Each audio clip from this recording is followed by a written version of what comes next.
శ్రీమాత్రే నమః. ఈరోజు 25వ శ్లోకం. అంతకంటే ముందు ఒకసారి 24వ శ్లోకాన్ని చెప్పుకుందాం.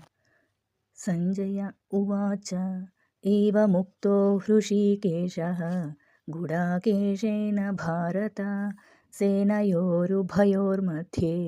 స్థాపయిత్వా రథోత్తమం.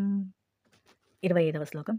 భీష్మద్రోణ ప్రముఖతః సర్వేషాం చ మహీక్షితాం ఉవాచ పార్థ పశ్యేతాన్ సమవేతాన్ కురునితి.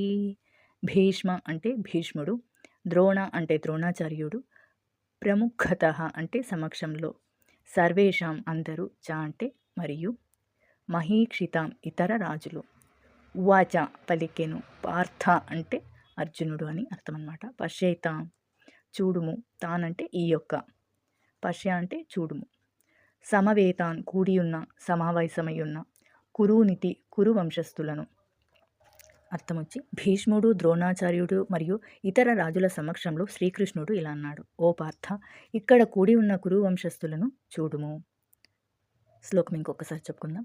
భీష్మద్రోణ ప్రముఖతః సర్వేషాం చ మహీక్షితాం ఉవాచ పార్థ పశ్యేతాన్ సమవేతాన్ కురునితి. 26వ శ్లోకాన్ని రేపు చెప్పుకుందాం.